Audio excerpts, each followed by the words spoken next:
Aqui.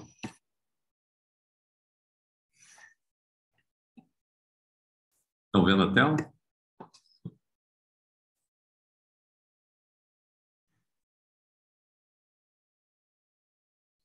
Conseguem ver? Oi, Thiago. Oi.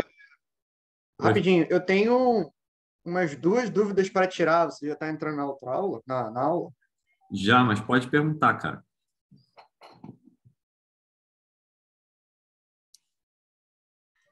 Tá. Então, a minha primeira dúvida é sobre...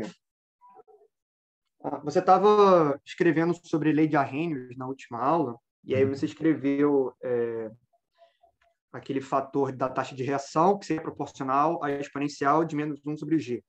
Isso. E aí você usou um argumento de integral de caminho e disse que, devido àquele argumento, você não conseguiria escrever aquilo por integral de caminho e, portanto, aquilo era uma lei não perturbativa, né? Uhum. E aí você disse que será um trabalho do Cramer que a gente deveria ler no livro, no apêndice do Bialek. Isso. E eu fui tentar abrir esse apêndice, e aí ele pediu para voltar ao capítulo que você se baseou para escrever a aula, né? Eu comecei a ler, não tive tempo de até começar a sua aula. E aí eu queria que você falasse um pouco sobre como o Kramer resolveu isso. E eu queria que você falasse um pouco mais sobre isso, sobre qual foi a contribuição do Kramer para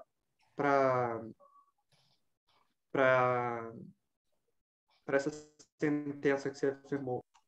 Entendi. Então, cara, essencialmente, o que... Só para dar um contexto, desculpa, Ah, é porque aquele paper que eu tô lendo, né, que você indicou, ele fala muito sobre Kramer Problem, Kramer Solution, e eu fui procurar assim por alto, né, e aí eu encontrei mais contribuições. Qual livro que você está falando? Do Não, Bielek? eu tô falando eu tô falando do paper que você indicou para mim, né? Optimizing Brownian Escape Rates by Potential Shape. Entendi. E aí ele fala sobre Kramer Solution, Kramer Problem, e aí eu fiquei meio... Se puder falar um pouquinho. Não, tudo bem. Cara, essencialmente, isso está ligado com a aproximação de WKB em mecânica quântica. Você chegou a ver isso? Não, né? Você fez mecânica quântica comigo, eu não dei isso para você. Não vi.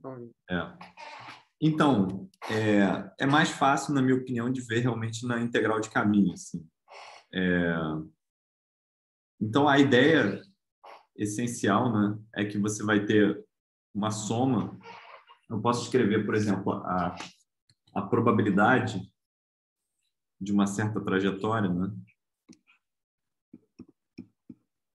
Estou falando agora de integral de caminho em processo estocástico. Isso aqui vai ser dado por uma certa integral funcional, né? Exatamente que nem a gente viu nas últimas aulas. E aí o lance é que isso aqui é uma probabilidade em processo estocástico, a integral de caminho, ela não... Em mecânica quântica a gente teria um I aqui, né?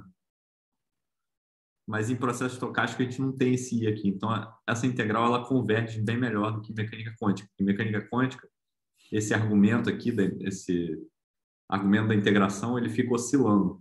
E aqui não, aqui ele é exponencialmente decrescente. E aí, basicamente, o que você faz é que você procura, né, pela ação estacionária aqui.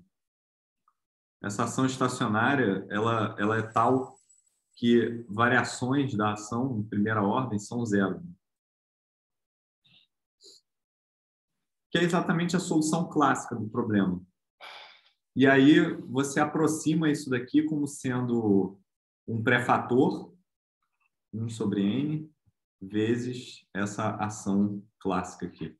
Né? Essa condição de estacionalidade te dá a ação clássica. É tipo você fazer ponto de célula, sabe? Porque basicamente o que vai acontecer é que você quer achar o cara que extremiza, não, nesse caso, que minimiza esse argumento aqui, porque ele vai ser o cara que mais contribui para a integral, porque você pode pensar que isso aqui é uma soma de termos de ação, e aí você quer encontrar o cara que extremiza isso. Outras coisas que você pode procurar para estudar é a aproximação de WKB, que é essencialmente isso em mecânica quântica, e também stationary phase, alguma coisa assim.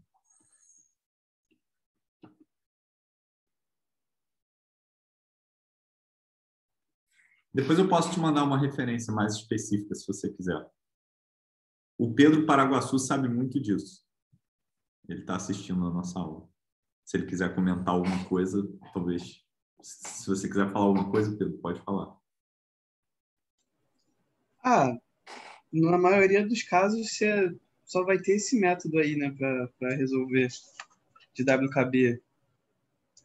Mas a solução de Kramers não sai dele porque tu está expandindo no coeficiente da tua perturbação. E se tu vê na solução de Kramers, essa expansão é a série de Taylor, né? Então, você está assumindo ao redor de zero. Se você botar o zero aqui no Kramers, você não tem o efeito. Então, por isso que você não é não perturbativo.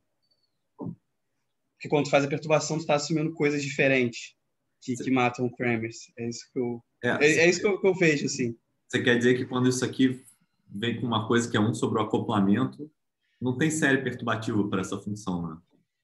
Isso aqui não... E se G for igual a zero? Tipo, tá assumindo... Quando faz perturbação, tá assumindo G fraco, né? G igual a zero. Isso aqui vai dar infinito e aí vai para zero exponencial. Aí você não tem um efeito. E a série perturbativa é uma coisa assim, né? Não tem como eu somar isso aqui e obter ainda tem. Isso que acho que fica até mais claro. Não tem como, Felipe, eu obter uma... Isso aqui não tem expansão de Taylor próximo de G igual a zero, para G pequeno. Mas a ideia é basicamente essa, Felipe. É você aproximar. O Bielek faz isso no livro. Você chegou a olhar, não? Esse apêndice é assim?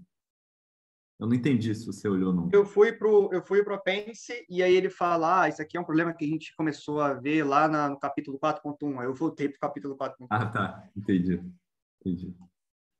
Cara, eu vou procurar uma referência melhor para te mandar.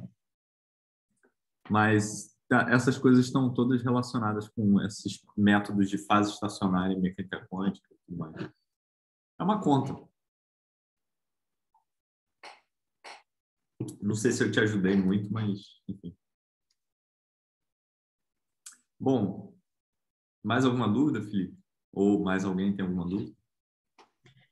Eu tenho uma dúvida, mas não sei. Mais uma dúvida, só que eu também não sei se ela é meio trivial, não sei, enfim. Você estava escrevendo sobre... você fez um gráfico sobre energia potencial e um eixo de reagentes, né? Um eixo de... Eu entendi o que você quis dizer, mas eu não estou sabendo descrever. Só que no final das contas você escreve dois poços, né? Dois poços, e aí um é menor que o outro. E aí você estava falando da possibilidade desses pontos de equilíbrio, né, que são os produtos e os reagentes, ficarem se intercalando, indo e voltando, né? Então, a princípio, a gente está falando de reações que são reversíveis, né? E eu queria perguntar como é que essas equações são reversíveis. Tipo, como é que eu posso chegar aqui pensando no produto e voltar aqui para a minha equação, e desfazer de produto para reagente? Que tipo de energia que eu tenho aqui para voltar para o meu estado inicial, assim, digamos? Cara, então, é porque a gente tem essa visão de reações químicas como um processo estocástico aqui, né? Então, você pode ver como, essencialmente, o sistema está numa coordenada nesse espaço, né? E aí, basicamente, ele está flutuando aqui e, por flutuações térmicas, ele pode passar essa barreira de potencial aqui e reagir. Sim. e fazer o reagente. Essa coordenada, ela pode ser tipo a distância atômica entre os núcleos. Então, por exemplo, se eu tenho 2 átomos aqui, né? E aí, sei lá, esses átomos eles têm algum tipo de repulsão, mas se eles chegarem perto o suficiente, eles vão ter atração. Né? Não, isso aí eu entendi. O que eu não entendi foi o processo contrário, né? Como é que eu posso ter... Mas eu falei, dá para reverter? Eu não falei isso. Não, é improvável, né? Porque agora você tem que... Essa energia de ativação aqui, né, ela tem que ser menor do que KBT. Mas para você reverter isso aqui, você tem que dar energia para o sistema para separar os produtos em reagente, né? Mas é muito improvável disso acontecer por troca de calor. É que tem uma figura no Bielek. Tipo, falei, eu comecei a ler e parei. É a figura 4.2. E aí ele fala sobre como, em função do tempo, você pode ter... 4.2. Você pode ter essas coordenadas que podem ir para produto, para reagente. Eu fiquei meio... Essa figura aqui. Isso. Example of the trajectories we expect to see in solving the Langevin equation.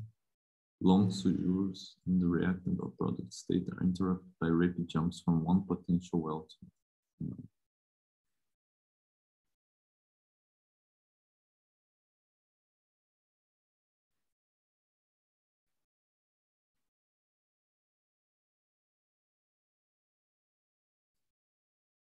Cara, eu acho que o que ele está querendo dizer aqui é que é igual no tweezer, sabe? Quando a gente tem o tweezer e a gente tem um poço de potencial, isso aqui é aproximadamente harmônico, né? Se eu olhar na vizinhança desse ponto aqui. Aqui também é aproximadamente harmônico.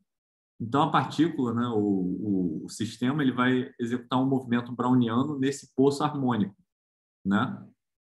Mas, de vez em quando, o ambiente pode dar energia suficiente para ele subir de volta essa ladeira aqui. Mas isso é muito raro, dependendo dessa energia aqui. Então, a energia de ativação reversa é esse gap todo aqui, ó. Sim, é isso que eu estava com dúvida, tipo... que ele é maior, né, essa energia de ativação. Reverso, sei lá. Isso aqui é bem maior, entendeu? Então, pela própria lei de Kramers, é muito... Assim, se você tem um KBT fixo, né? É improvável de você voltar aqui. E se eu tiver um KBT gigantesco, eu posso ficar zapando de um para o outro. Acho que é isso que ele está falando. Se eu tiver, essencialmente, você vai ver um movimento browniano, mas às vezes, por flutuação mesmo, você pode ter uma flutuação de produtos em reagentes. Mas, claro que tudo isso depende do tamanho do sistema, depende do que a gente está falando. Ele está falando conceitualmente aqui só. Entendi. Entendeu? Mas, assim, você sempre pode desfritar um ovo, só que é muito improvável fazer isso, né? Tipo, é porque tem tantos graus de liberdade que você tem que reverter na direção certa, né? Desfritar um ovo é mais difícil, porque agora você imagina, isso aqui é uma coisa ultra simplificada, né? Agora imagina um landscape de potencial gigantesco, onde aqui numa determinada região eu tenho um poço, que é o ovo não frito, e aqui nessas regiões aqui eu tenho tipo coisas de energia bem menor, que correspondem a estados diferentes, mas que macroscopicamente elas se parecem com um ovo frito. Então, se eu estou aqui, né, é muito improvável de eu conseguir voltar para aquele única configuração onde o ovo estava não frito. Entendeu? É muito difícil isso acontecer. Né? Esse desenho está horrível, peço desculpas, mas espero que tenha dado para entender. Tipo, vou fazer uma coisa unidimensional aqui. Sei lá, eu tenho uma coisinha assim, um potencial meio E aí eu tenho, tipo, várias outras coisas aqui, assim, ó. Um landscape caótico aqui de potencial. Aqui é o meu produto, né? Sei lá, ovo não frito. Aí eu dou KBT para ele vem parar em algum lugar aqui. E aí, por flutuações, ele vai ficar flutuando talvez nessas vizinhanças aqui, que são microestados do meu ovo mudando, né? O ovo frito mudando um pouco. Mas é muito improvável dele voltar para lá. Então, por isso, você não vê reações químicas em geral sendo revertidas, né? Tô chocada de saber que seria possível, assim, para mim era só impossível e ponto. Não, é porque o número de possibilidades dele zarpar para um lugar onde o ovo continua macroscopicamente frito, mas num microestado diferente, é tão maior, mas tão maior do que o número de possibilidades onde o ovo é não frito, que você nunca vai ver isso na prática. Mas, assim, não é impossível de todo o ar da sala flutuar para o canto da sala e a gente morrer sufocado agora. Existe essa chance. Um negócio meio Darth Vader, assim, de repente o ar todo vai para o canto da sala e a gente morre sem ar. É possível, não é impossível, mas o número de microestados que correspondem ao ar distribuído mais ou menos uniformemente na sala é tão maior do que o número de microestados em que ele está todo lá no campo, que a gente não vai ver isso acontecer em nenhum tempo razoável, né? Na idade do universo que seja, você não vai ver isso. Então, acho que é isso que o cara estava falando, né? Que aqui ele está pegando um modelo muito simples de produto e reagente, tem um poço potencial para produto e um poço potencial para reagente, e é um negócio extremamente, sei lá, esse aí é o caso aqui, sei lá, 2 átomos.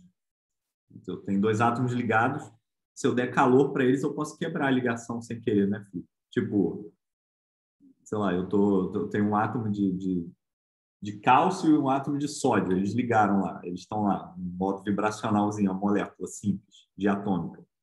Se eu aquecer isso, eu consigo quebrar essa ligação tranquilamente, assim.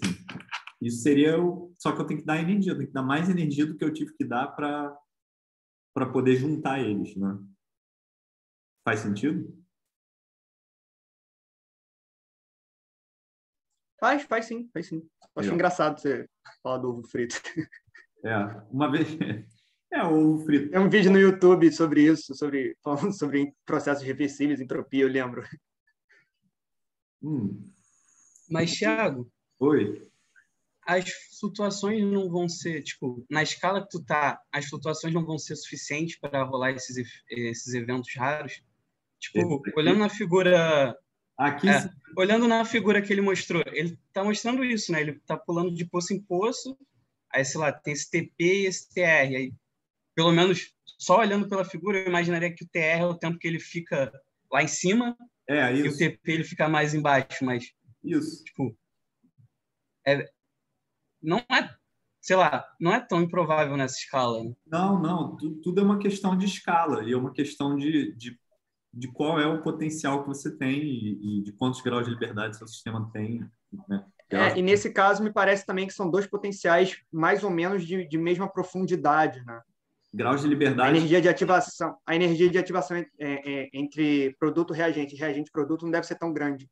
Assim, se eu fizer uma coisa que essa escala aqui é próxima, né? Esse posto está quase lá embaixo, isso pode acontecer, não é improvável. Tipo, improvável é relativo, né? Depende do número de graus de liberdade relevante, depende de KBT, depende dessa energia de ativação, depende de um monte de coisas. Mas sim, Pedro, eu acho que ele está falando aqui de uma situação onde você pode, em uma escala de tempo razoável, ter isso, né? Entendi. Uma coisa que eu lembrei agora, que você tinha falado para comentar, mas isso aí é análogo a você ter o tunelamento quântico visto por integral de caminho. Você pode chegar nisso fazendo o tempo imaginário nas integrais de caminho. E um sistema que também é parecido é o... Eu acho que você não comentou exatamente, mas se tu botar 2 pinças, você vai ter isso aí, né? Se você botar um poço potencial entre 2 pinças, sim. Isso tem a ver com um paper que eu sugeri para o Felipe recentemente, que é sobre isso. Eu já vi um sistema que botaram 2 pinças e ficaram fazendo um trabalho oscilante que tendia a ele ir para um dos poços. Uhum. Tem um trabalho desse já antigo. Sim. Mas aí que você consegue ver as flutuações, provavelmente deve ser bem maior do que essas reações químicas naturalmente, que acontecem naturalmente, né? Sim. Por uma questão de escala, você consegue botar as coisas numa escala intermediária ali, onde essas flutuações importam, né? Sem dúvida. Uhum. Eu falei na aula, não sei se vocês chegaram a ver, mas eu falei do efeito Schwinger, que é o tunelamento de pares elétron-pósitron do vácuo. E é exatamente uma coisa parecida, só que em mecânica quântica, em eletrodinâmica quântica. É outra manifestação do mesmo fenômeno. Eu não conhecia esse de QED. Isso eu não... Se você colocar Quero não ensinou. Não, isso é difícil.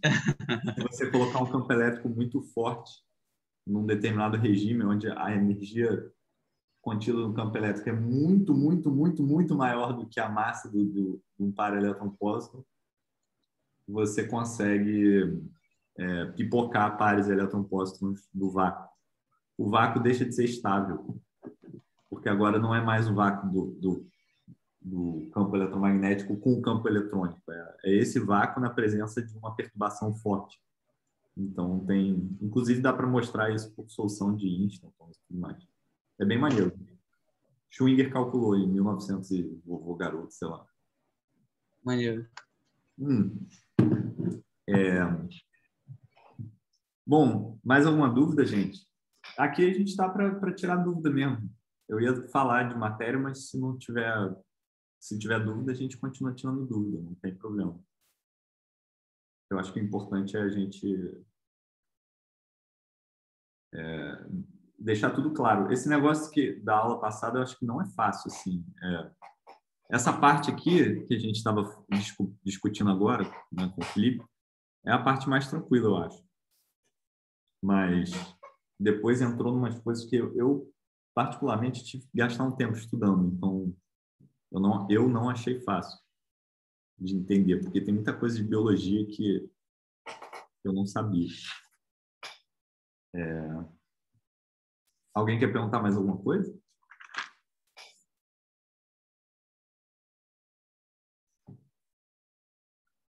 Então, qual que é... Ok, então vamos lá. Então, vou começar a falar de coisas novas aqui, né? Então, qual que foi o resumo da aula passada, né? Bom, a gente tem essa lei de Arrhenius, que diz que a taxa de reações químicas é proporcional à exponencial de menos uma energia de ativação divididos por KBT. Eu vou ficar escrevendo E para energia de ativação, não vou ficar escrevendo a partir de agora, isso aqui é igual a isso, tá? Só para não precisar ficar escrevendo ACP embaixo toda hora. E aí, basicamente, né, a ideia, qual que é a ideia aqui? A ideia é que a gente tem, em fenômenos vivos, né, a gente tem moléculas grandes, proteínas, né, e elas ajudam, dão assistência para reações químicas.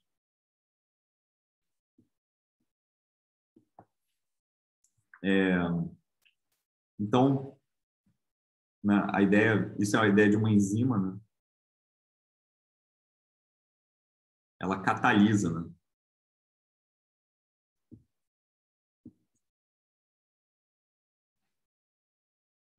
Ela catalisa uma reação química. Catalisar é isso, é você facilitar ou você pode anticatalisar também, que é inibir, né? Dificultar a reação química. Vocês devem ter visto isso no colégio, o pessoal falando lá, essa enzima ela catalisa essa reação. Então vamos ver em mais detalhes o que é isso hoje. Tudo bem? Se alguém quiser perguntar alguma coisa, fica à vontade. Então, qual que é a imagem mental que eu vou ter aqui? Tá? É tudo muito abstrato, por enquanto. Eu acho muito difícil da gente... Para mim, não foi nada óbvio vindo de física, onde tudo é simples. Mas então a imagem é a seguinte: a gente tem esse plot da energia pela coordenada de reação, e eu vou ter lá o meu poço de potencial duplo, né? Aqui está os produtos. Não, perdão, aqui estão os reagentes.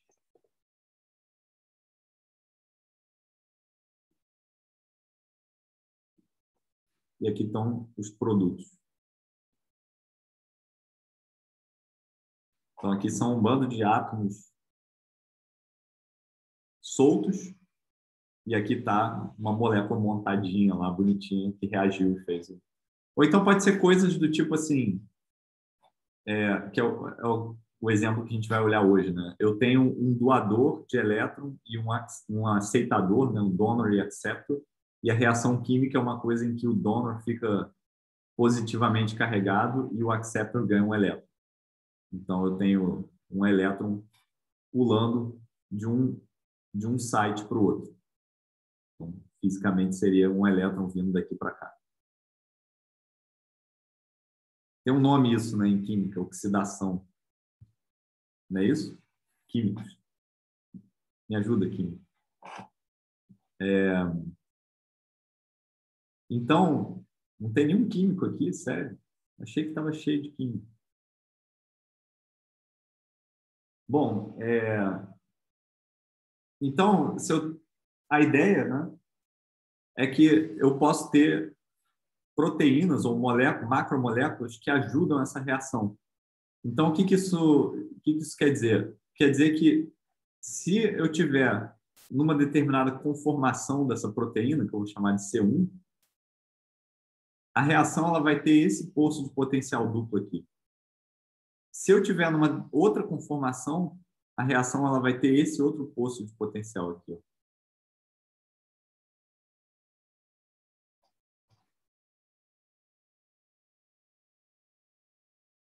Então, em outras palavras, ela pode diminuir essa barreira.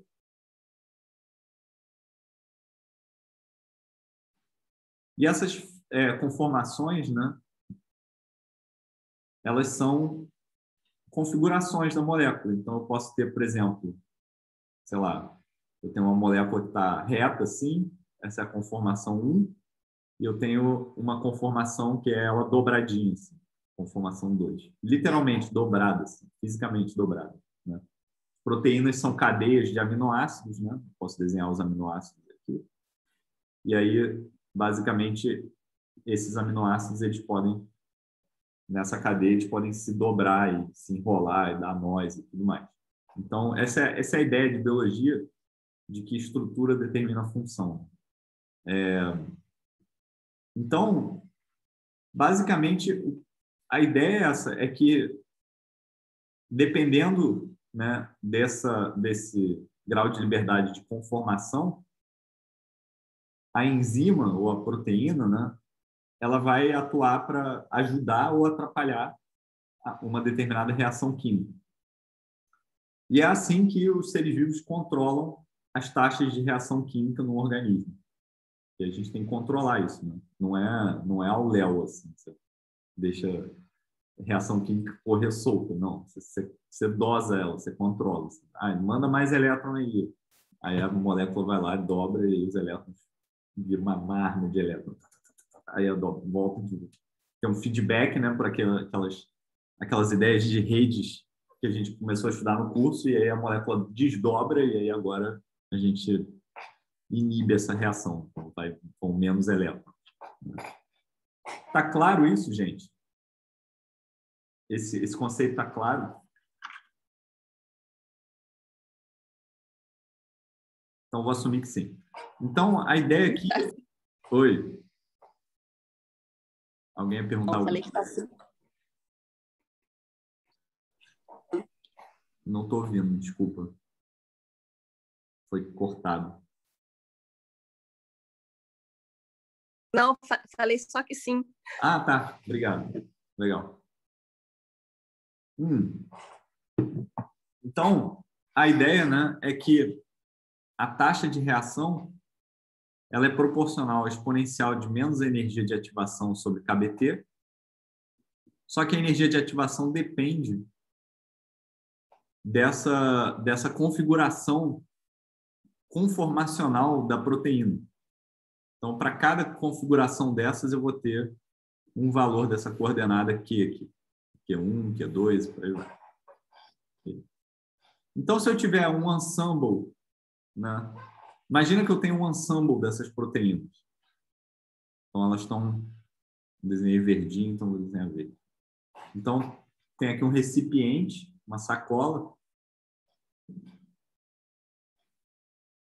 E aí, as minhas enzimas, né, proteínas, estão aqui dentro e elas estão catalisando as minhas reações químicas. Algumas estão dobradas na conformação 2, outras estão na conformação 1.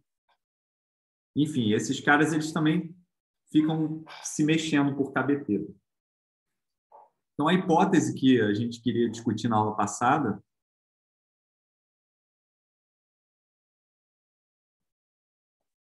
é que realmente essa taxa de energia de ativação ela depende do movimento, ela depende da forma da proteína, né? Em outras palavras, esse movimento, essa conformação, ela é importante para a gente entender reações químicas, né? Essa é a hipótese que a gente queria testar. E esses caras estão aqui num determinado ambiente, com uma determinada temperatura, então eles estão se movendo lá. Tem até um GIF aqui, ó, que eu separei. Esse GIF é muito maneiro. Não dá para ver aqui.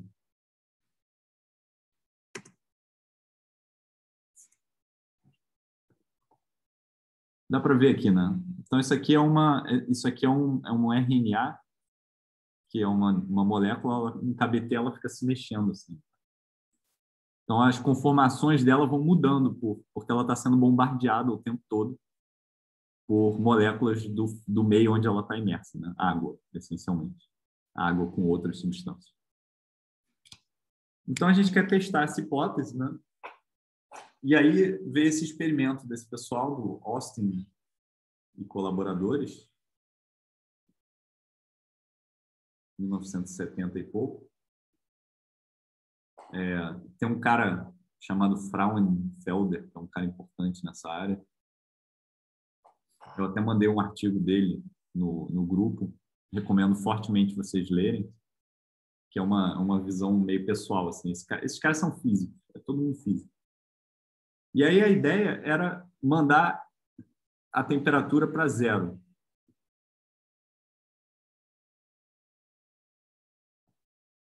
Mandar a temperatura para 0.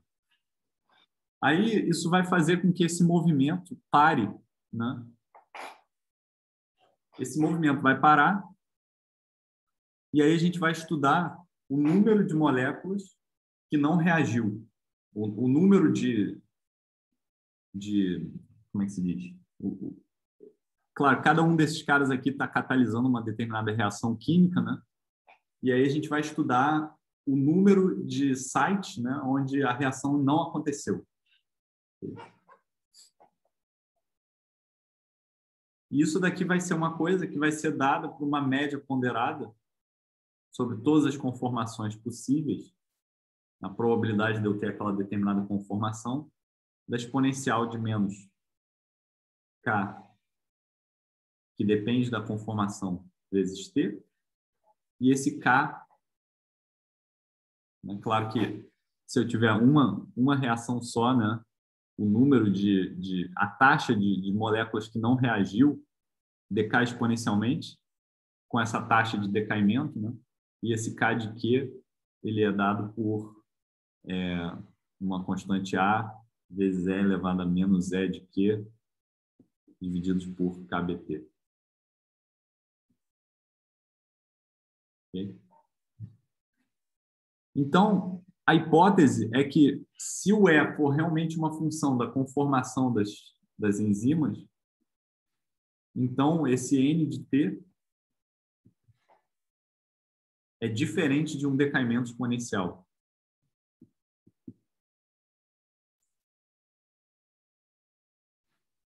Porque eu vou estar ponderando essa média por essa probabilidade de que eu vou ter que fazer uma integral. No livro do Bielek tem até um exemplo, que ele coloca uns exemplos razoáveis dessas quantidades, né? E ele mostra como é que pode surgir, por exemplo, uma lei de potências aqui, um decaimento de lei de potências. Então, ele decai com 1 sobre uma função do tempo elevada a uma potência n. Tá? Então, Thiago, rapidinho, o que é esse N? o n é o número de vezes que não aconteceu a reação. Então, você tem que imaginar que aqui, né, eu tenho essas moléculas que são enzimas, né, elas ajudam, elas catalisam uma determinada reação, mas eu tenho os meus reagentes aqui, ó. Vou representar com essas bolinhas aqui. E aí eu posso ter reagentes que reagiram, então eu tenho tipo uma bolinha só, elas estão juntas, e eu posso ter reagentes que não reagiram, então eu tenho 2 bolinhas separadas. Aí eu vou e conto o número de vezes que não aconteceu reação. E aí isso vai ser dado por... Bom, a reação ela acontece com um decaimento exponencial, né? Que ela acontece com uma taxa K. Então, basicamente, como cada uma dessas enzimas parou numa conformação diferente, eu tenho que somar esse decaimento exponencial sobre as configurações de enzimas possíveis. E aí, basicamente, a ideia é que isso aqui vai diferir de um decaimento exponencial puro, né? Ajudou? Acho que sim, sim, sim. Tá. Então, você conta o número de reações que não aconteceram. Como é que é o experimento desse negócio, né? Eu queria ter certeza que vocês entendem os detalhes experimentais.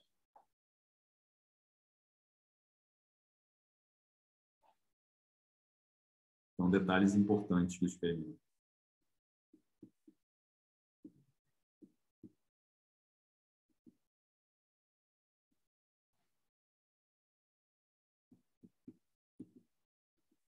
Então, como é que a gente mede isso no laboratório?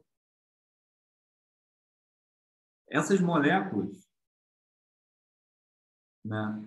Bom, primeiro que a reação que a gente olha, né, ela é tal que as moléculas elas mudam o espectro de absorção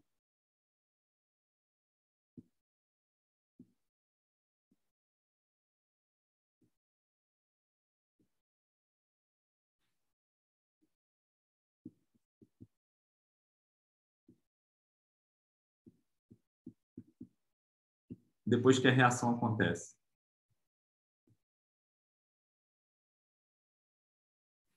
Então, o espectro de absorção de um cara assim, por exemplo, onde a reação aconteceu, ele é diferente do espectro de absorção de um cara onde a reação não aconteceu.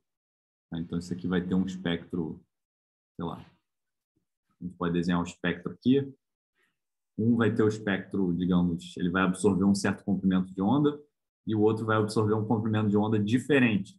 Então, monitorando esses espectros de absorção, né, eu consigo dizer quais reagiram e quais não reagiram. Então, esse é o observável que a gente mede. Além disso, esses espectros de absorção são próximos do infravermelho ou do visível, né? Principalmente quando a gente está lidando com moléculas que têm relação com fotossíntese, porque as plantas evoluíram para pegar a luz visível, que é a luz do sol, essencialmente. Né? E outra coisa é que eu posso começar com um monte de moléculas que reagiram, né? E jogar um laser pulsado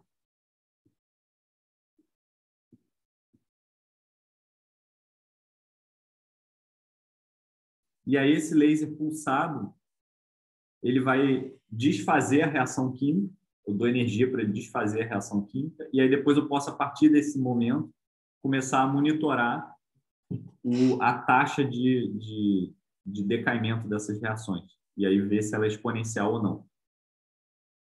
Além disso, a gente quer sistemas onde a difusão não seja muito importante. Porque a gente não quer que os nossos produtos, quando eles são separados, vão embora e aí a taxa de reação fica atrapalhada por essa questão de difusão.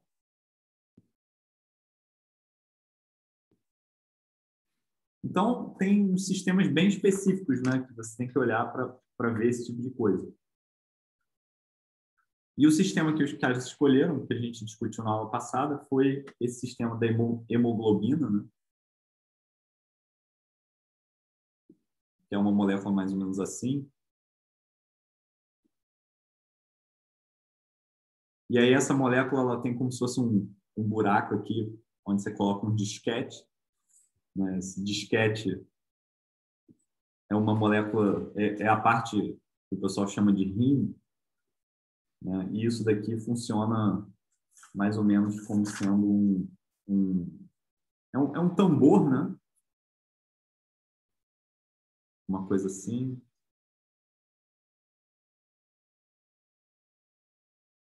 Não estou desenhando de forma correta, não, mas é uma coisa...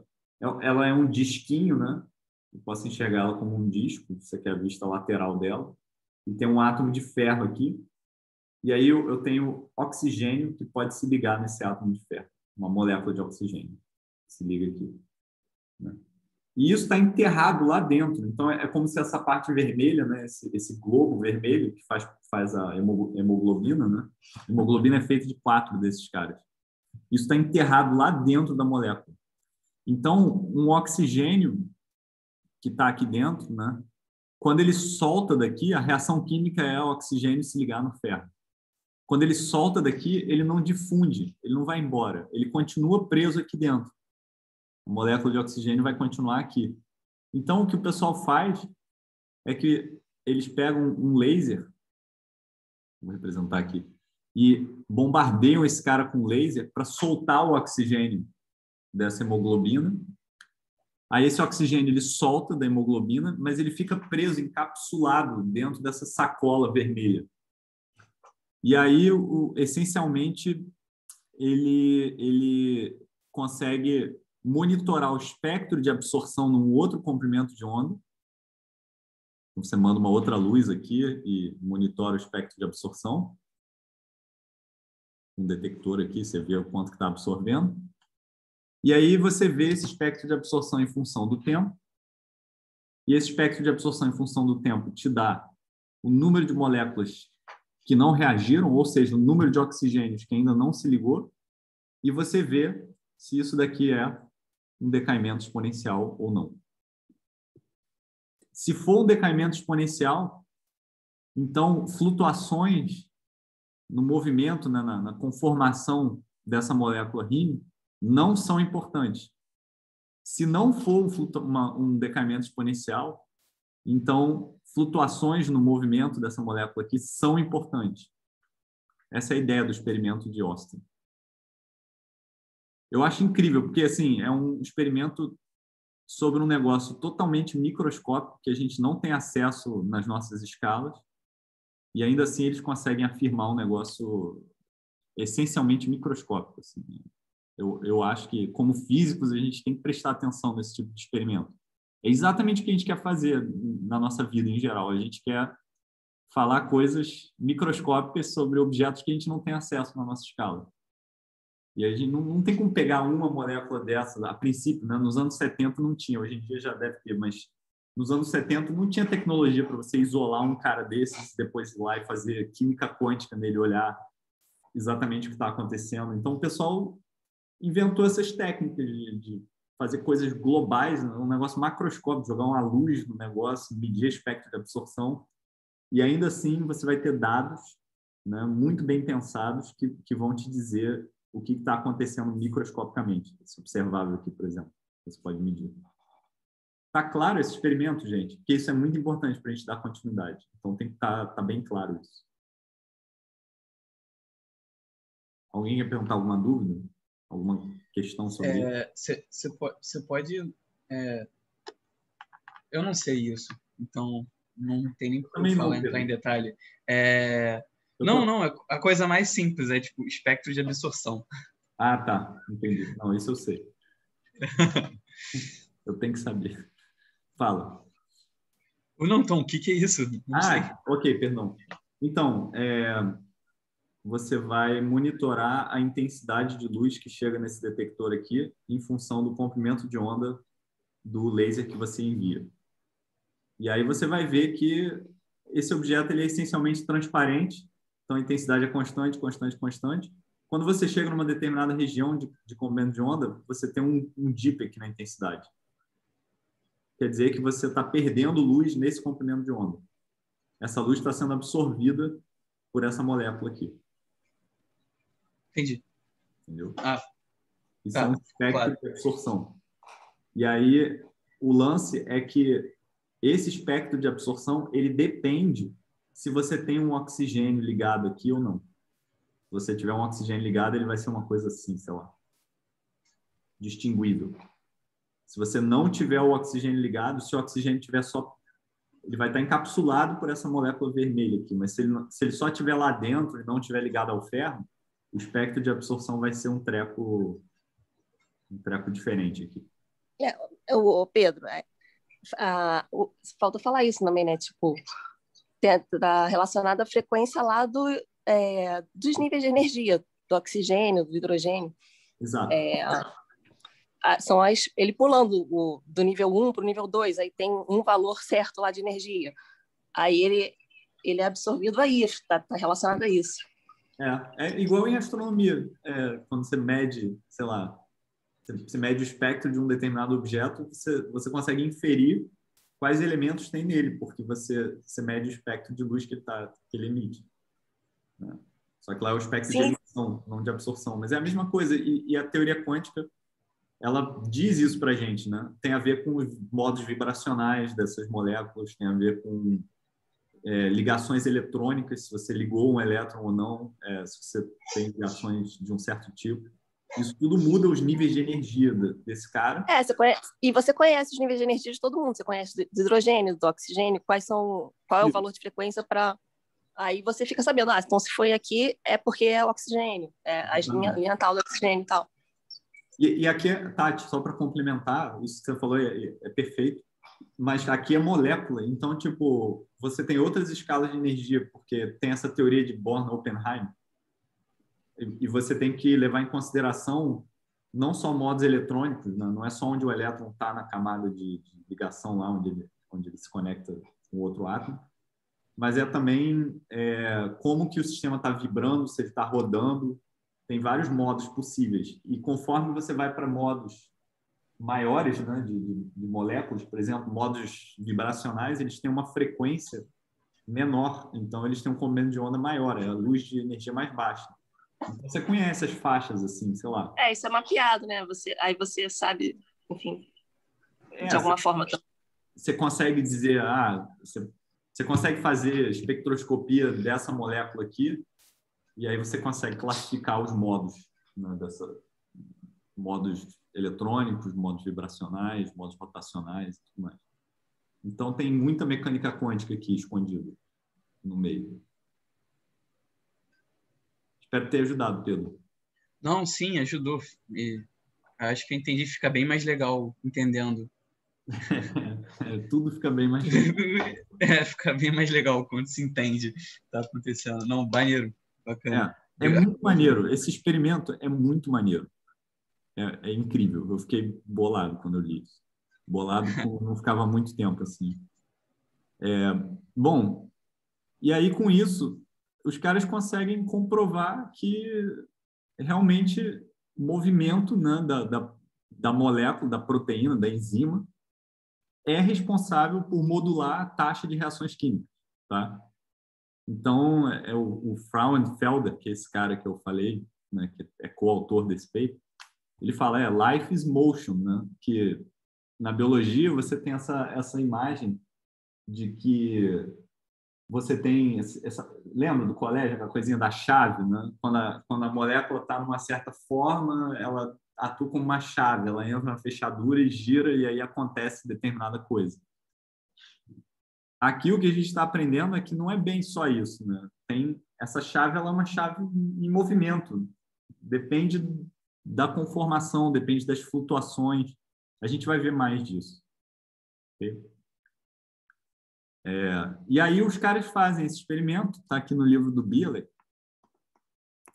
né? Isso daqui é o Heme Group. Eu demorei muito tempo para entender essa imagem. Eu acho que essa imagem, se eu pudesse dar um feedback para o Billey, eu ia falar, cara, eu sei que esse aqui é o dado experimental original e é legal e tudo mais, mas, enfim, isso aqui é aquela sacola vermelha e aqui é o slot onde você enfia aquele disquete, que é o Heme Group.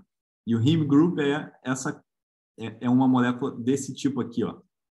É um monte de carbonos com hidrogênio e nitrogênio e um átomo de ferro. E esse átomo de ferro ele pode se mover perpendicular a esse plano aqui.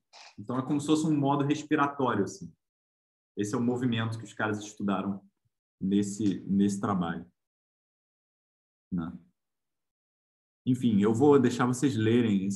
Dá para pegar o livro dele na internet de graça, porque ele disponibilizou, não é ilegal. Não é a versão publicada, mas está lá no site dele. Para quem não tem, depois a gente pode providenciar isso. Então, os caras medem lá essa taxa de absorção, né? Essa taxa de decaimento das moléculas, né? Em função da temperatura. E aí o que a gente vê aqui é que você vai diminuindo a temperatura, né? 160 kelvins, botaram isso num criostato. 140, 120, 100, 80, 40. E aí, quanto menor a temperatura, mais gritantemente diferente do comportamento exponencial você fica, certo? Então, olha só, esse cara daqui, ele não, o comportamento exponencial correspondente está aqui, ó, não tem nada a ver com dado experimental, né? Então, realmente, a interpretação desses dados é que você tem que ponderar essa lei de Arrhenius por uma distribuição de probabilidade de conformação da molécula.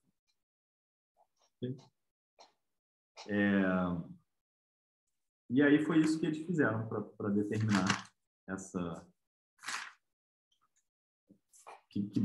que as proteínas realmente se movimentam para modular reações químicas. Esse é o princípio de máquinas moleculares, né? que eu gosto de chamar a atenção, porque foi assim que eu consegui entender isso, né? Uma máquina molecular, na minha cabeça, ela funciona assim. Eu tenho um grau de liberdade interno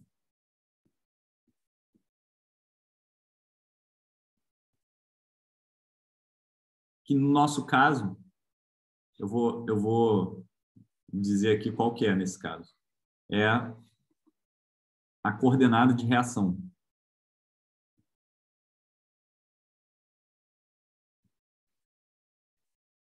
Né? Em outras palavras, é esse xzinho aqui do gráfico de energia que a gente fez para a lei de Arrhenius. Então, o grau de liberdade interna o movimento, é esse x aqui. É o reaction coordinate. Mas o que é esse DOF aí? É degree of freedom. Ah, tá. Grau de liberdade. Obrigado, Tati, por perguntar. É importante. Porque às vezes eu tô em outro mundo da Lua pensando... É jargão, sabe? E aí, às vezes, vocês não têm obrigação nenhuma de saber o jargão. Então, às vezes as pessoas ficam com receio de perguntar, porque talvez tenha sido uma coisa que alguém que a gente já tenha falado, mas não, pode perguntar, eu acho que é muito bom. Né? Então, internal degree of freedom, no nosso caso, a reação química é a coordenada de reação, né? É se teve ou não teve reação. Ou fisicamente é alguma coisa, tipo a distância entre os núcleos que estão reagindo, sei lá. Ou é o elétron está num determinado sítio, ou o elétron está num outro determinado sítio, né? Que é aquela ideia de que eu tenho um doador e um aceitador de elétrons, e a reação química vai prosseguir como sendo o doador dando um elétron para o aceitador. Então, isso aqui seria a minha reação química. Então, eu tenho que ter um grau de liberdade interna. Eu tenho também um grau de liberdade que eu vou chamar de movimento,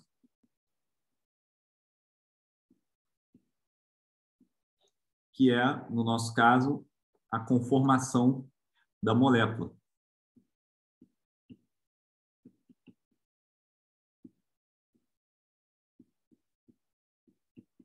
Da proteína ou da enzima, né, que está catalisando a minha reação química. E o que a gente está vendo, né, é que eu preciso de energia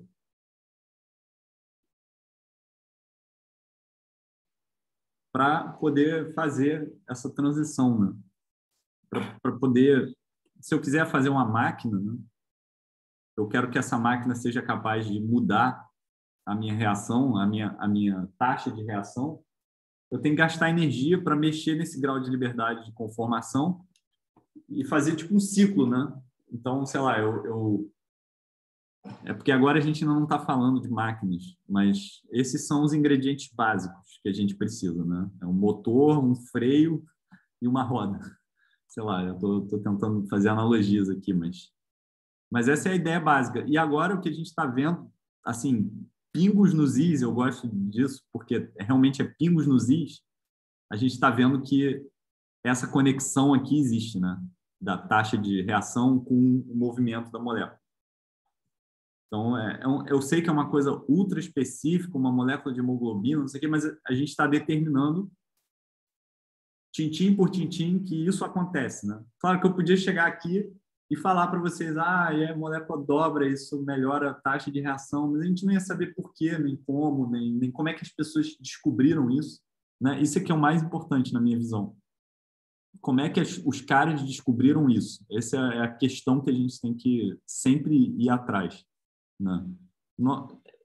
É a diferença fundamental entre a biologia que a gente aprendeu no colégio, lá com o tio Zé lá, e literalmente o meu professor de biologia se chamava Zé.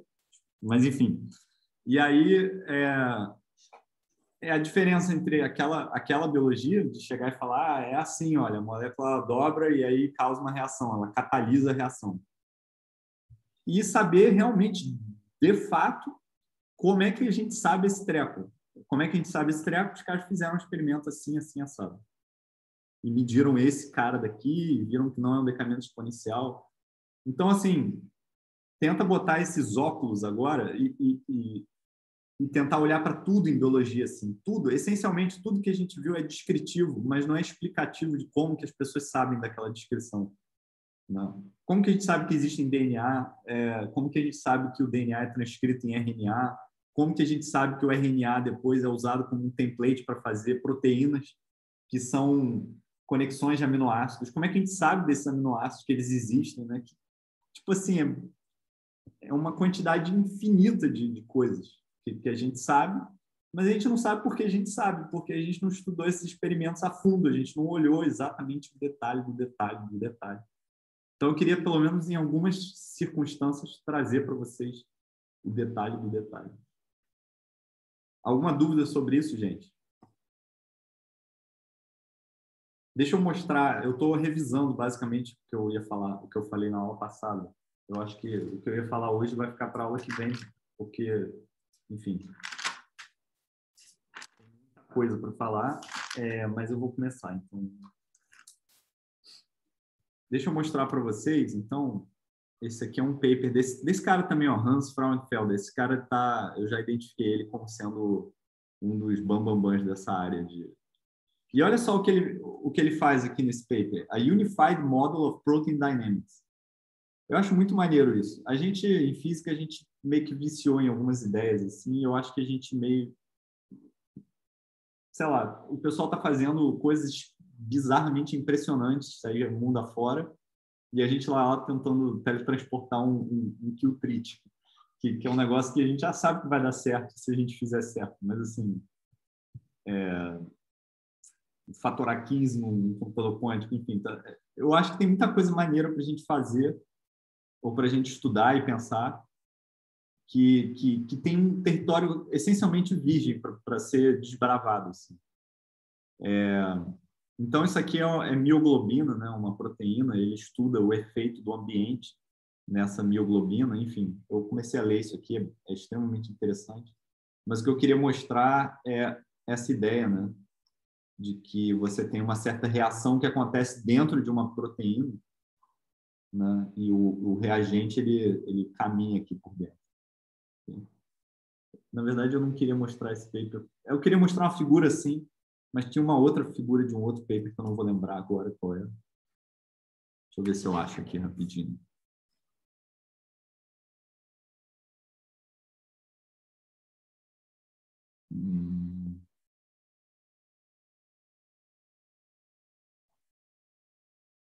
Acho que está no Austin.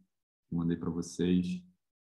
Aqui tem até um setup, olha. Tem uma luz que você usa para monitorar o espectro e tem uma luz que você usa para excitar as moléculas de oxigênio, para desconectar elas desse Heme group e depois, com esse outro laser aqui, você observa elas reconectando através do espectro de absorção. Então, para o pessoal de ótica quântica aí do laboratório, né, Felipe, isso aqui é um setup extremamente simples.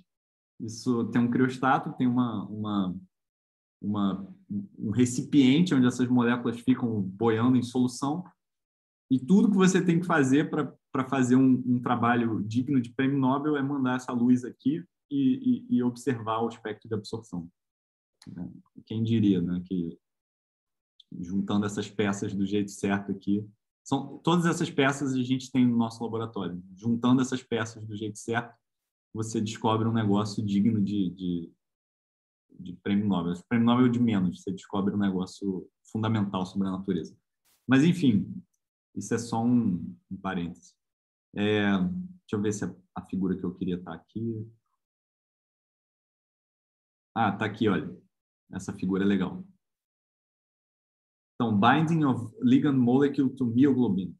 Né? Mioglobina é esse mesmo cara aqui.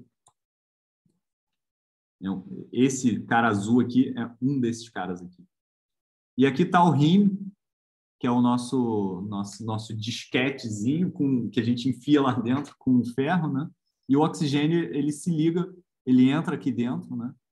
E ele se liga nesse ferro aqui. Okay? Então, quando eu jogo um laser nesse cara, né? Isso é tudo estatístico. Então, pode ser que o laser acerte ou não, mas assim, se você jogar um laser forte o suficiente, você vai desprender oxigênio suficiente, você vai ter um sinal. Então, você joga o oxigênio, o laser aqui, ele solta o oxigênio e o oxigênio fica balançando aqui dentro, ó, fazendo um movimento browniano, até que ele essencialmente se conecte de novo com esse ferro aqui. Eu não sei se essa figura tem algum respeito a escalas ou coisa assim. Mas, enfim, o legal desse paper é que eles fazem um modelinho também para explicar essa fórmula que eles medem. Eu super recomendo a leitura, é um paper antigo, mas acho que é um clássico, então vale a pena. Bom, o que mais que eu quero falar sobre isso hoje? Deixa eu pensar. Ah, sim, eu também mandei esse artigo aqui no grupo. É uma visão mais pessoal. Eu acho que depois dessa aula de hoje, da última aula, vocês conseguem ver isso, ler e entender. E não tem equações, é só a história do negócio. Acho que vale a pena ler. E eu me senti bem motivado assim, com essas coisas de biologia. Vamos ver. Bom, então a gente vai lá e descobre que, de fato, né, o decaimento ele não é exponencial. Eu vou desenhar o gráfico aqui. É uma coisa assim. Aqui está o meu N de T. E aqui está o tempo. E aí, para várias temperaturas, eu faço... Isso aqui é para 160 Kelvin. Aqui eu tenho para... sei lá, 100 Kelvin. Aqui eu tenho para 40 Kelvin. E agora eu vou fazer um aqui, abaixo de 40 Kelvin.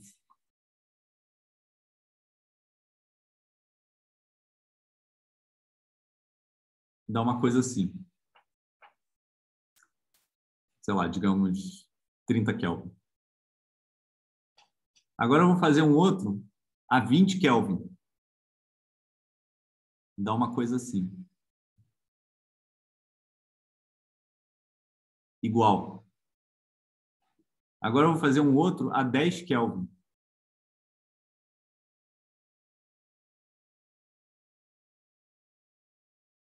Dá uma coisa igual. Todos esses caras aqui estão dando igual. Abaixo de 40 Kelvin, a taxa de reação é independente da temperatura. Eu posso medir o tempo característico em função da temperatura. Tempo característico é o tempo para, sei lá, 90% das minhas reações ocorrerem, né? E ele faz uma figura assim, ó. Esse tempo característico vai aumentando, aumentando, aumentando, aumentando, aumentando. Aí, quando eu chego em mais ou menos 30 Kelvin, ele para de aumentar e ele fica constante.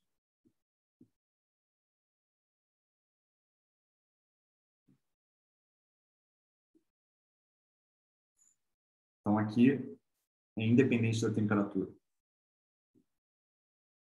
que está acontecendo aqui, gente?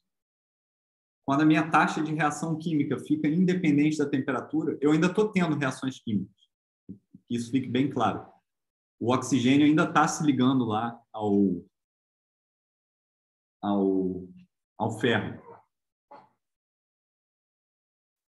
Mas o que quer dizer uma taxa de reação química que não depende da temperatura?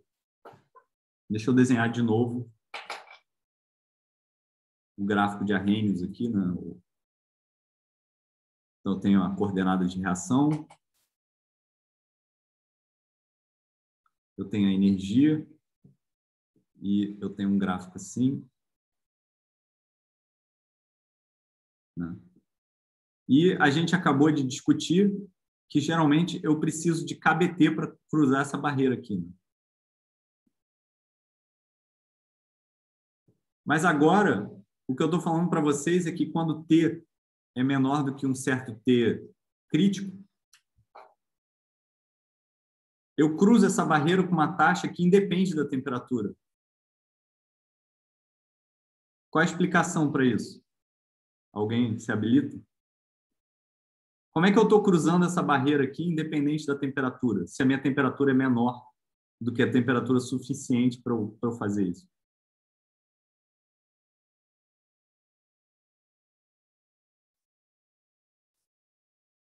Alguma ideia, gente? Pode arriscar.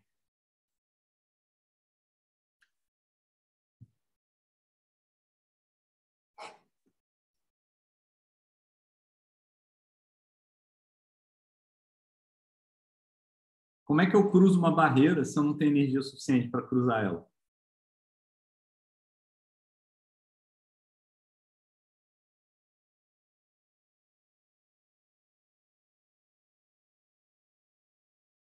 Eu sei que vocês sabem.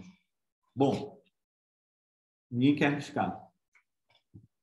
Mas a única forma de eu cruzar uma barreira sem ter energia suficiente para cruzar ela é por tunelamento quântico, né? O Pedro já tinha falado isso hoje.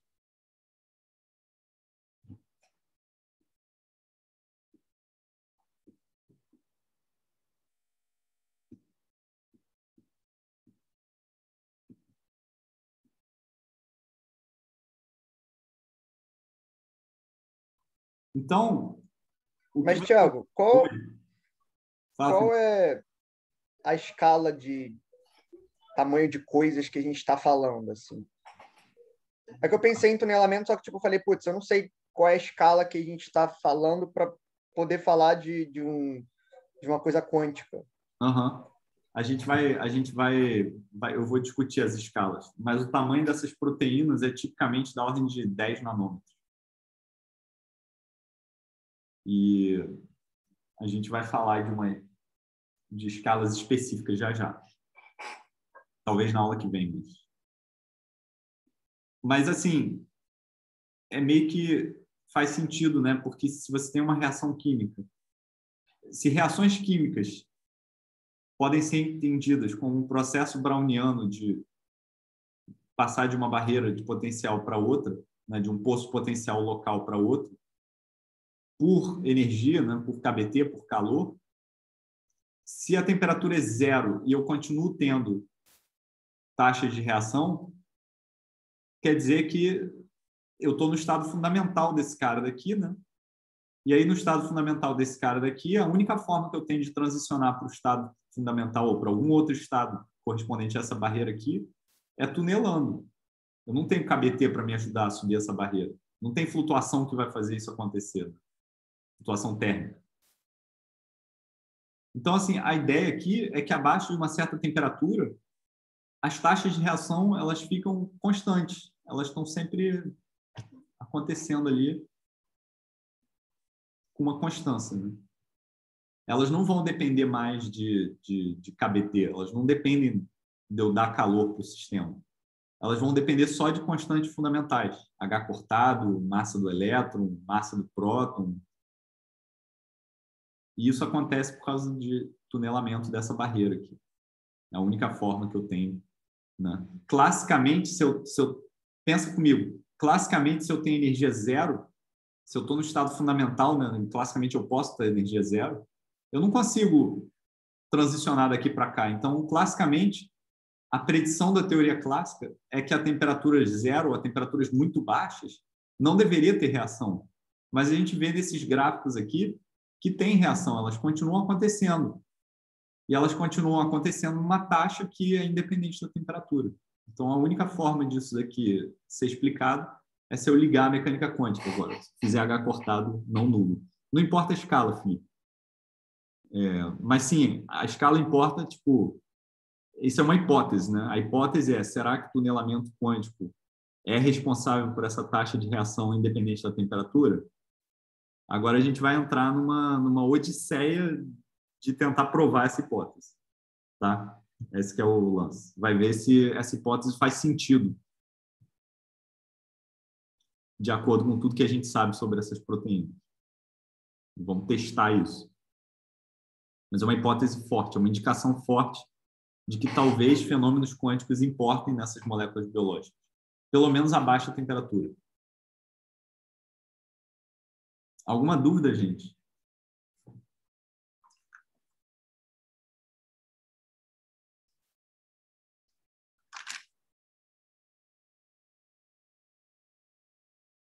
Alguma dúvida?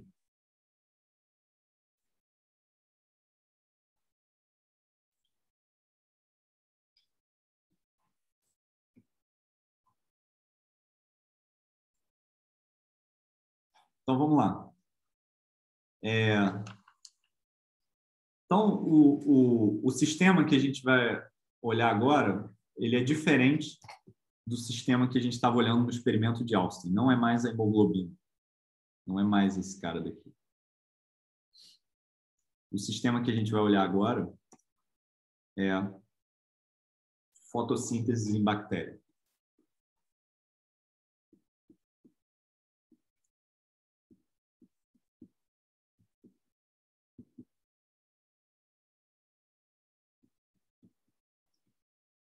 Tem um nome da bactéria, que eu acho que eu não anotei aqui. Acho que a bactéria se chama R de alguma coisa que eu não sei, viridis. Se alguém quiser procurar depois. Mas está explicado lá no livro do Bailey. Bom, então como é que a fotossíntese funciona? Eu tenho um fóton, esse fóton vem, ele entra dentro da planta, na folha, né? ou no ser vivo, né? É uma bactériazinha, então ele é bombardeado com luz aqui. E aí, essencialmente, aqui a gente tem um negócio chamado Reaction Center, centro de reação, que é um conjunto de máquinas moleculares, um conjunto de proteínas bem grande, né? E isso aqui é uma máquina que, no total, o efeito dela é pegar esse fóton e fazer ATP para a célula e, como subproduto, ela gera oxigênio. Obrigado, plantas, a gente respira esse oxigênio. É graças a elas que a gente está aqui.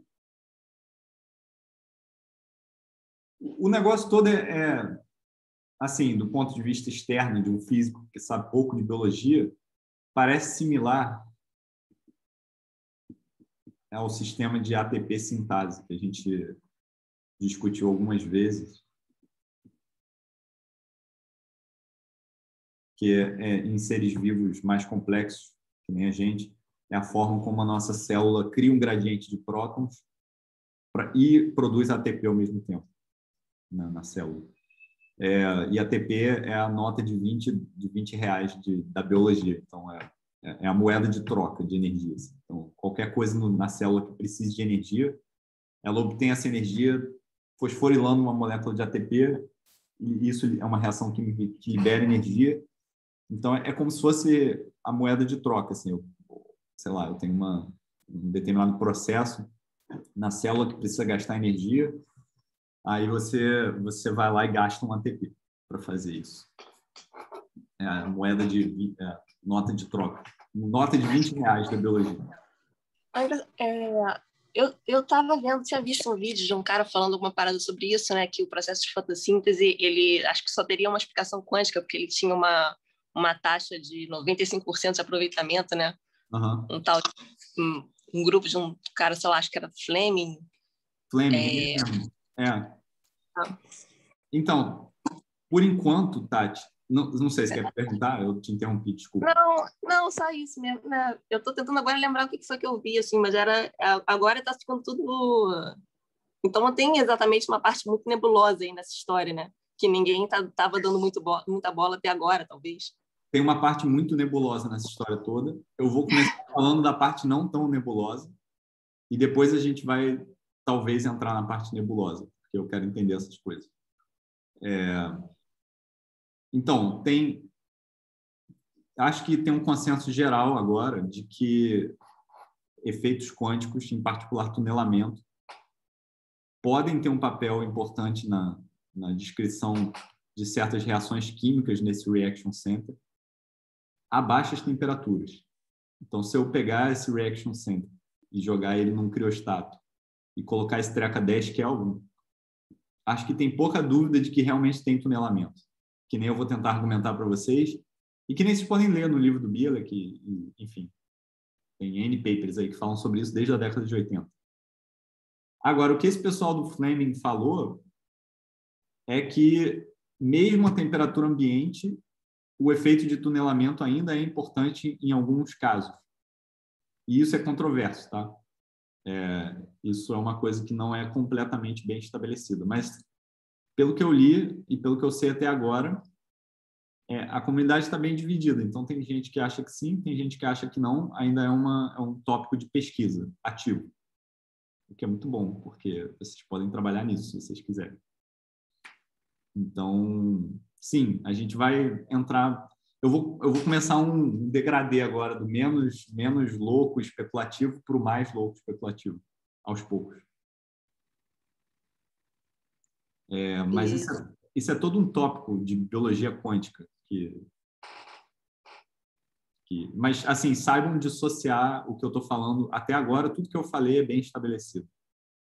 Então, não tem nada especulativo nessas coisas que eu estou falando. Está tudo limpo.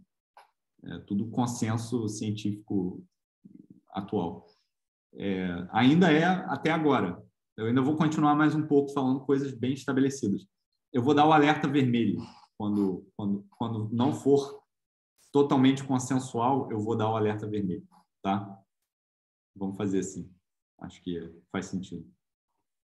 Por enquanto, não tem alerta vermelho. Bom, então esse negócio é todo similar à ATP sintase e é o processo pelo qual as plantas convertem energia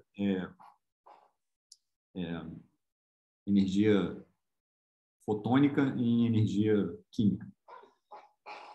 E aí tem esse reaction center, se a gente colocar uma lupa nele aqui, abrir ele, é um complexo de coisas, né? É a molécula da molécula da molécula da molécula da molécula, tem um negócio bem complexo assim. E aí lá dentro, eu separei aqui umas imagens, né? É um complexo de várias moléculas que ficam alojadas numa membrana celular, e lá dentro tem uma molécula específica, que é o citochrome C. Então, estou dando um mapa de onde as coisas que a gente está falando acontecem. Essa molécula ela está associada a transporte de elétrons. Então, a reação química que ela ajuda a promover é exatamente o que eu tinha falado, que é a transferência de um elétron de um sítio doador para um sítio receptor. Né? O elétron ele pula de um para o outro. Então, o elétron sai daqui e pula para cá. E aí eu fico positivo no D e negativo no A. E aí esse citochrome C, que é essa molécula que faz parte desse processo complicado que gera ATP, né? Ela não é diretamente o que gera o ATP, mas ela é uma pecinha dentro desse quebra-cabeça gigantesco. Ela se parece com isso aqui, ó.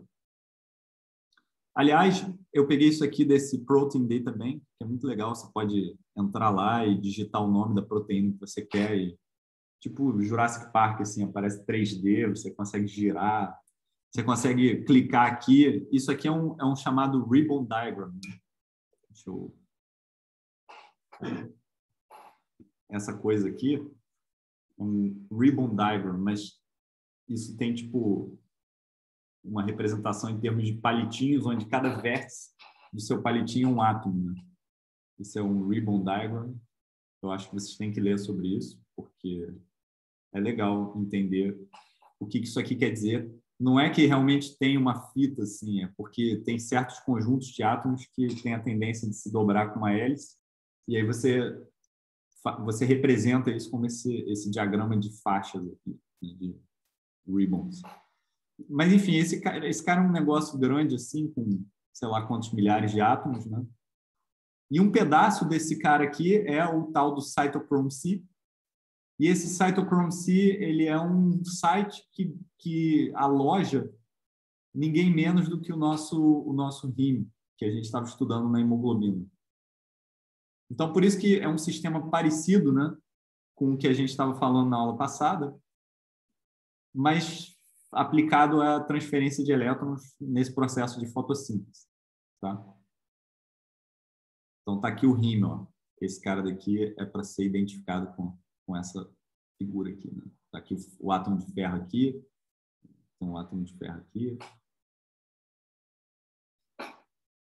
Então, a gente vai olhar para essa pecinha aqui específica, tá? Dentro dessa máquina maior, que é um componente numa máquina que pega luz e transforma em ATP e oxigênio. Então, eu não vou entrar em detalhes biológicos, até porque isso foge da minha área de conhecimento, mas, assim, tem toda uma ciência de bioquímica aqui que eu acho que seria até legal a gente ter um seminário sobre isso, eventualmente, explicando, por exemplo, ribbon diagrams e coisas assim, acho que seria útil. Mas, assim, a gente vai focar na física desse negócio aqui. O sistema é esse. Então, essa molécula, né, ela promove o transporte de elétrons de um sítio doador para um sítio receptor. É tudo isso. Isso é tudo que a gente precisa saber. Né? Se um biólogo tivesse que... Se batesse um biólogo na sua sala e falasse, cara, eu estou com um problema de física, ele ia te fazer um resumo do que você precisava saber para poder dar um pitaco no problema, o resumo é esse. Sim, respondendo à pergunta do Felipe, a escala desse cara daqui, isso vai ser importante depois para a gente. Essa escala de tamanho aqui. Isso aqui, se eu abstrair, né, a vaca redonda, vaca esférica, né, que os físicos gostam, é um cilindrinho, e esse cilindrinho ele tem 8 nanômetros, aproximadamente. Ok? Então, esse reaction center aqui ele tem 8 nanômetros de tamanho. Isso vai ser muito importante, Felipe, logo mais.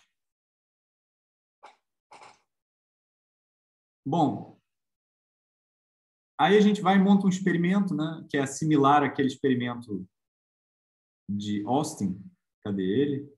Está aqui. Não, esse é o livro do Bielek. Cadê o meu experimento de Austin? Está aqui. Esse é o experimento de Austin, né? Um laser ilumina uma amostra num criostato.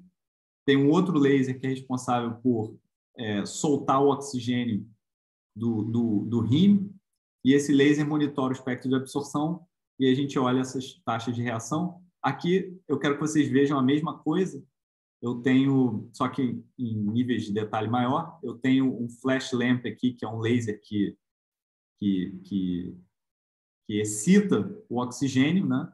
Está aqui o Dewar. Dewar é um criostato. Está aqui a amostra. Okay? E aqui está o meu espectro de absorção. Eu faço uma luz aqui, eu passo ela por um monocromador. O monocromador é essencialmente... Isso aqui entenda isso aqui como uma caixa fechada, né? Mas aqui dentro, se você abrir a caixa, você vai ver que tem um grating aqui dentro, uma grade de difração, e essa grade de difração ela separa, né, uma determinada luz em componentes de comprimento de onda. Então, se aqui eu tenho vários comprimentos de onda, aqui o comprimento de onda maior vai para uma direção, o comprimento de onda menor vai para outra. Então, ele separa o espectro da luz, né? Então, varrendo esse grating aqui, eu consigo enviar luz na minha amostra com comprimentos de onda diferentes. E aí, eu, com esse photomultiplier, que é um detector, essencialmente, eu consigo monitorar o espectro de absorção dessa molécula em função do tempo. Então, o protocolo é esse, né? Eu preparo o estado, então é um protocolo se eu quiser colocar na linguagem de informação quântica, né? Tem state preparation, um procedimento experimental genérico, né?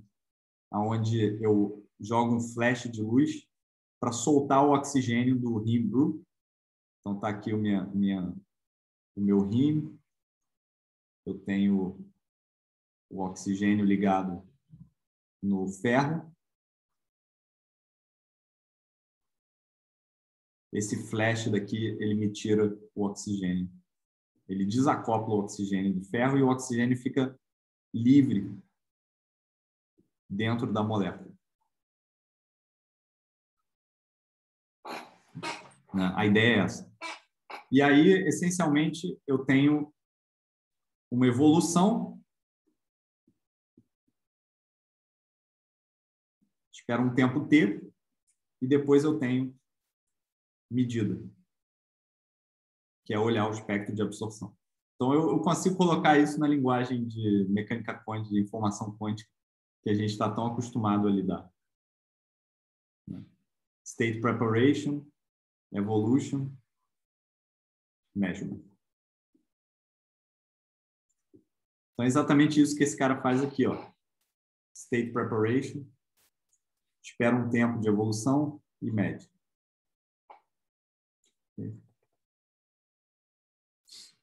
Então, é isso. Esse é o experimento que a gente vai olhar. E o cara fez isso para essa molécula aqui. Okay.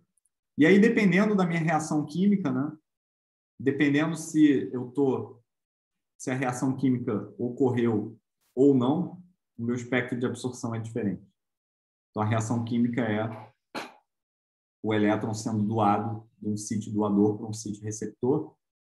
E aí eu consigo monitorar esses dois estados olhando para esse espectro de absorção aqui. Então, esse é os pingos nos is desse experimento.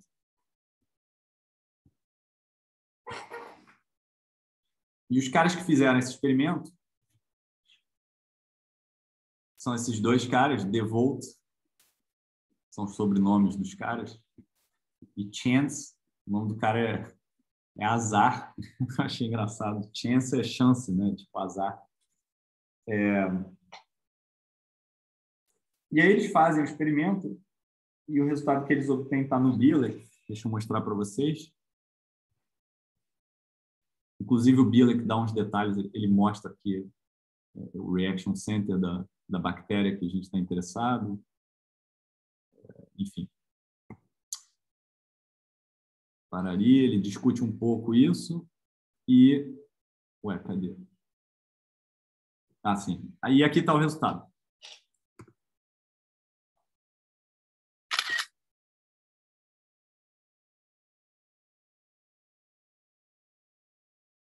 Esse é o resultado. Então, em função da temperatura, né, isso aqui é 1 sobre a temperatura. Então, conforme a temperatura diminui, esse número aumenta. Então, para cá é mais frio. E para cá é quente. Quando a temperatura é alta, né, os dados experimentais mostram que a taxa de reação de elétron saindo de um aceitador, de um doador para um receptor, essa taxa de reação segue a lei de Arrhenius. Bonitinho lá, que nem KBT prevê, né? Mas quando a temperatura chega num determinado valor, esse valor aqui acontece, né, esse crossing, né, esse cruzamento entre o regime de Arrhenius e um regime de taxa constante, é aproximadamente 100 Kelvin. Então, quando eu resfrio a minha amostra a aproximadamente 100 Kelvin, a taxa de reação ela passa a ser constante. E isso pode ser uma evidência de tunelamento. Isso pode ser uma evidência de tunelamento. Isso é dado experimental concreto, Tati. Não é especulação. Isso daqui foi medido, a gente pode ir no laboratório e medir se a gente quiser. Então, assim, o fato é que para temperaturas baixas a lei de Arrhenius muda e a gente tem que modificar isso. A gente tem que fazer uma teoria para explicar isso, entendeu? Olha como é legal, porque é um negócio bem jovial e fresco, assim, fresco no sentido de que a gente tem um sistema pequeno, a gente mede um negócio e a gente não sabe explicar. Agora a gente tem que fazer uma teoria para isso. A gente tem que fazer uma teoria com base no que a gente sabe sobre essa molécula e a física dela, para explicar por que esse treco aqui é constante, né? E uma teoria possível é o tunelamento. Então vamos fazer uma teoria agora que está errada.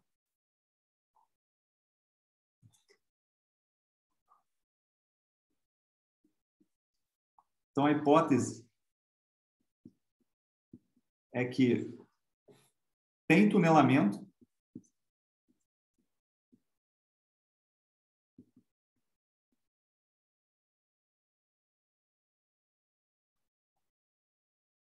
mas que não tem movimento da molécula. Quer dizer, estados de conformação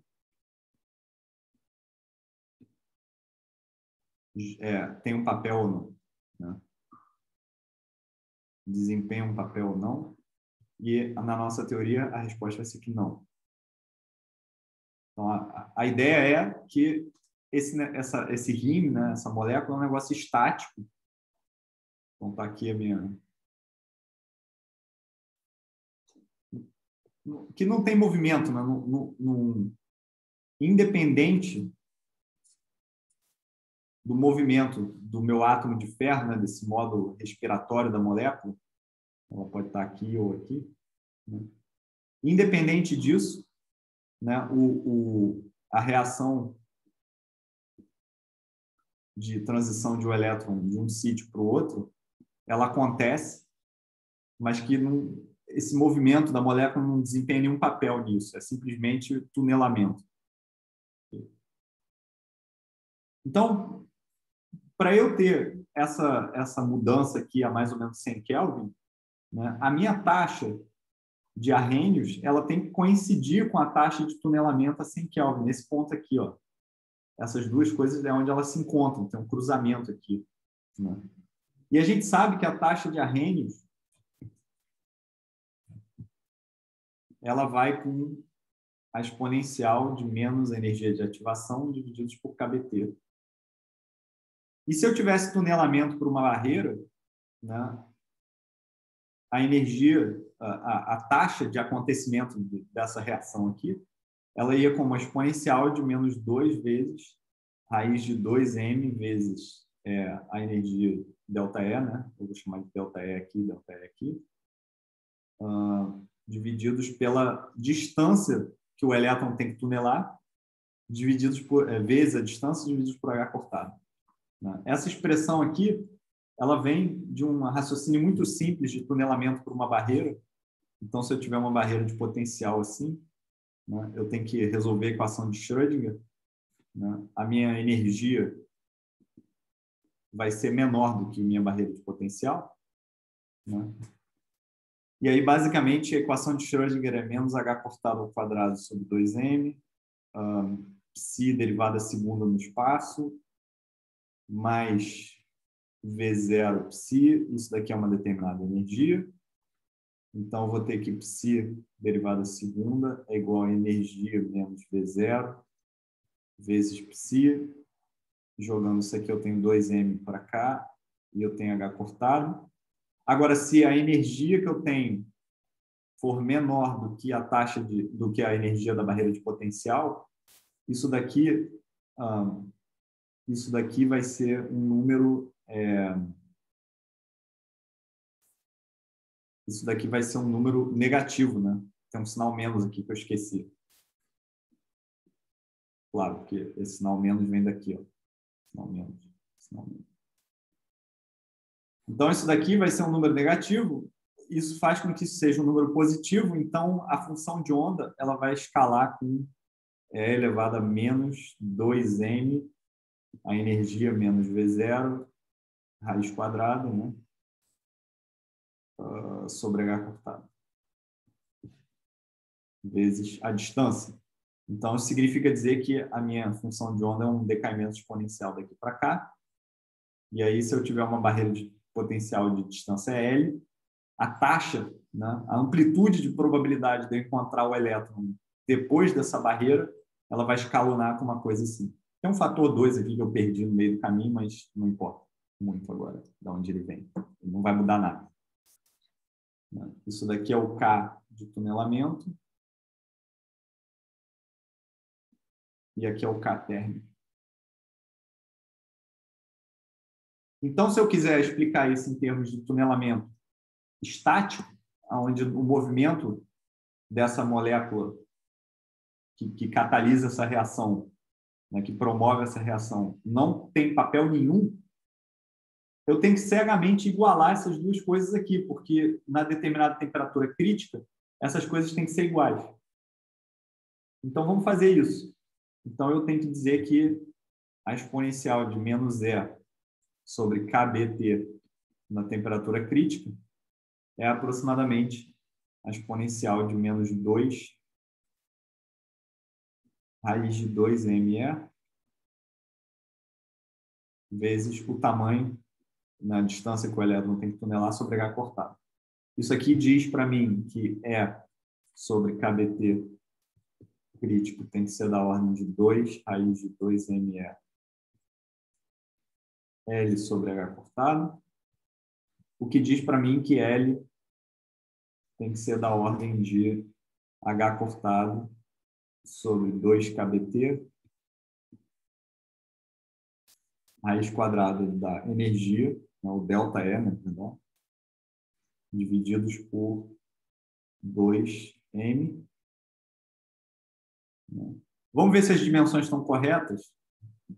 Eu quero fazer aparecer energia aqui, então tem que botar C ao quadrado aqui, C ao quadrado em cima, só que tem a raiz, então são de C aqui.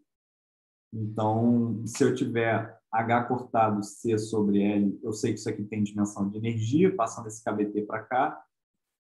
Isso daqui vai ser da ordem de uma razão entre energias. Eu sei que mc ao quadrado é energia, então isso aqui sobre isso tem dimensão de nada. Isso tem dimensão de energia. E isso daqui tem dimensão de energia. Então, sim, dimensões corretas. Né? Então, essa é a fórmula. Isso daqui dá para a gente uma predição da distância que o meu elétron tem que tunelar para que essa visão de tunelamento, onde o movimento da molécula não importa, seja coerente com os dados experimentais. Então, a gente sabe que a temperatura crítica é mais ou menos 100 Kelvin. Essa energia ΔE, a gente pode determinar ela por métodos independentes. Okay? Essa energia ela vale alguma coisa da ordem de alguns eletronvolts. Vamos colar agora. Isso daqui é um problema no Bilek. 0,18 eletronvolts. 0,18 eletronvolts. E aí eu posso plugar esses números aqui, né? A massa do elétron, bonitinho. Parari, parará. Eu vou chegar aqui. A distância que o elétron tem que tunelar é da ordem de 60 nanômetros.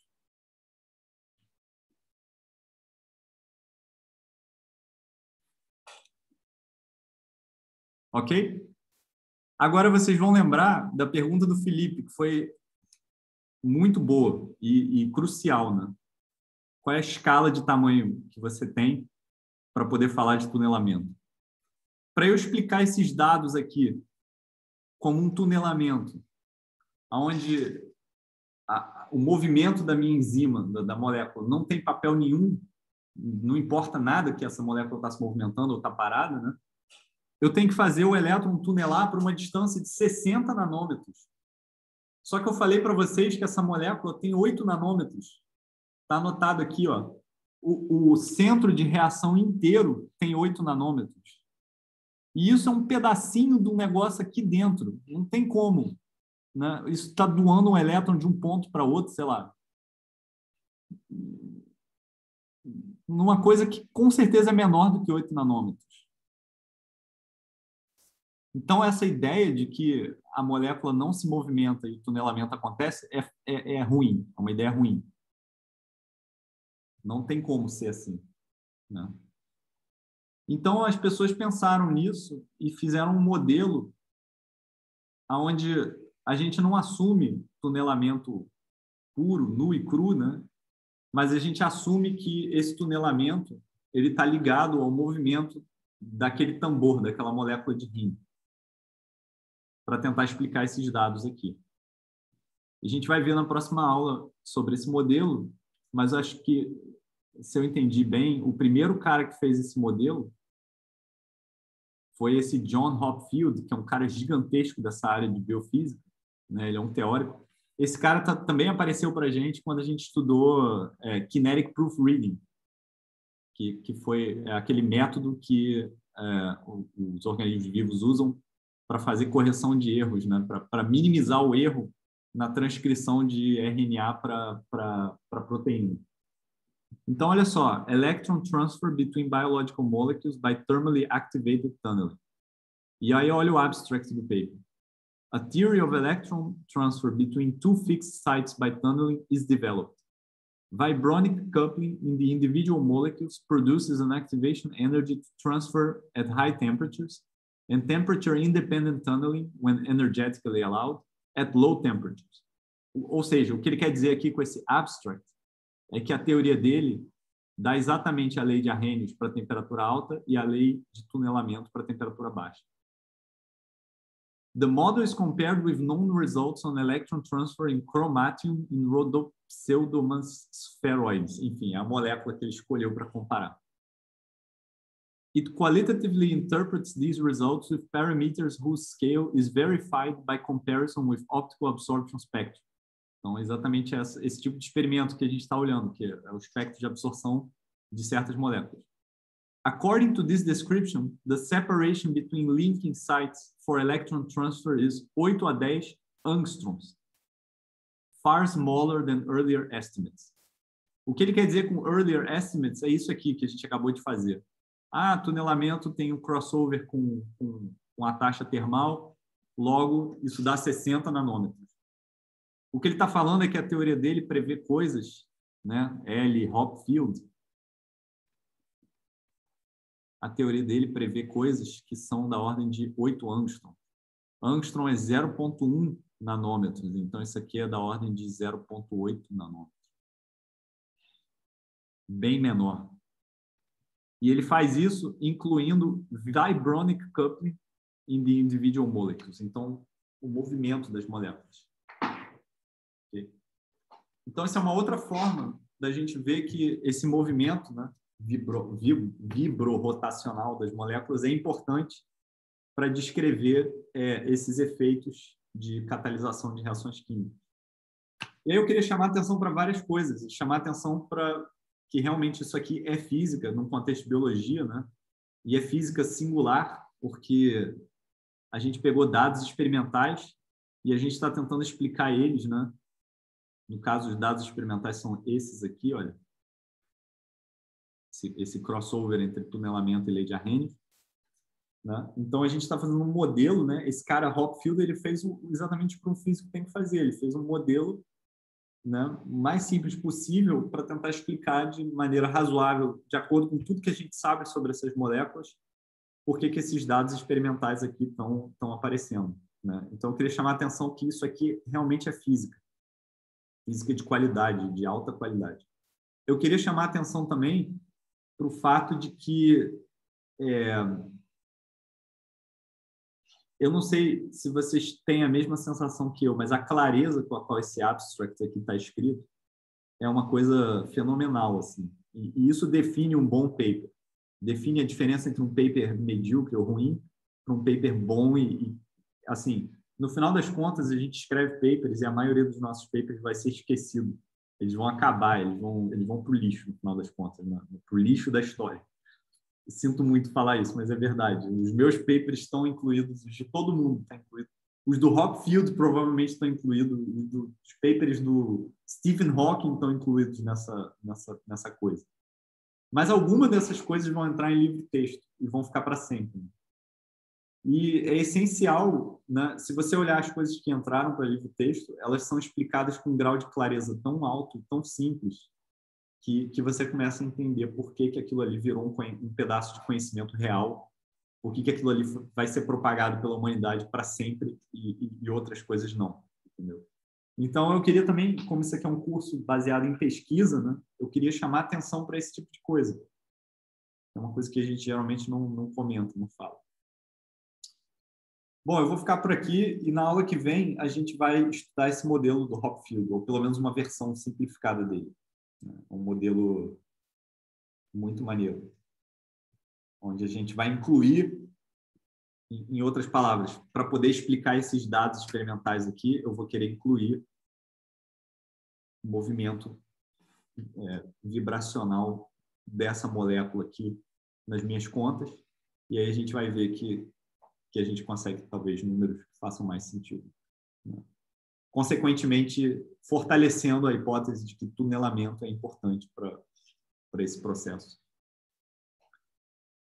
Dúvidas, pessoal? Alguém quer perguntar alguma coisa? Me empolguei e falei demais. Para de gravar.